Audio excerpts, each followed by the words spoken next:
Hello guys, আবারও নিয়ে চলে এলাম নতুন একখান বিয়ে বাড়ির ব্লগ। ছিল ছোটবেলাকার বান্ধবীর রিসেপশন পার্টি। তো ফাইনালি আমি ঢুকেই পড়লাম, চলো এবার দেখা যাক কি কি হয়। ছিল ফ্যামিলি ইনভিটেশন, তাই সবাই মিলে ফটোশুট করা হলো। এবারে গিয়ে স্টার্টার তো খেতেই হবে, তাই শুরু করে দিলাম। অলরেডি খাওয়া ছিল ক্রিসপি চিলি বেবি কর্ন, তার পাশেই ছিল চিকেন কাবাব। তো খাবারগুলো টেস্ট করে বুঝলাম সবকটা আইটেমই বেশ টেস্টি।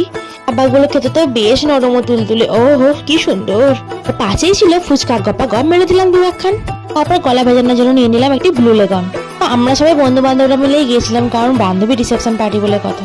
বিয়ে বাড়িতে তো মেয়েদের ফটো রিলস ম্যান্ডেটরি, তাই আমরা একটু ফটোশুট করলাম ও রিলস বানিয়ে নিলাম। তারপরেই বসে বললাম রাতের ডিনারে।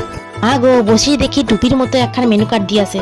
এ নিয়ে তো বিশাল হাসাহাসি শুরু হলো আমাদের মধ্যে। এদের ফটো তোলা যে শেষই হয় না, তা এদেরকে না দেখলে বুঝতেই পারবেন না। ওই দেখুন এখনো ফটোশুট চলছে। ওই দেখুন বকতে বকতে পাতে পড়ে গেল সালাড, সঙ্গে ছিল ফিশ ফ্রাই। মাছ ছিল একদম ভরপুর, বেশ টুকটুক করে খেলাম সস দিয়ে। তা করতে করতে দিয়ে দিল বাটার নান, সঙ্গে দিল চিকেন ভর্তা। আহা কি সুস্বাদু। তারপরে চলে এলো মিক্সড রাইস। তারপরেই চলে এলো তোমার আমার সবার প্রিয় লাল লাল ঝাল ঝাল মটন কষা। মাটনের পিসগুলো ছিল বেশ নরম ও তুলতুলে, বেশ সুন্দর। তারপরে দিল মিক্স ফ্রুট চাটনি সঙ্গে পাঁপড়।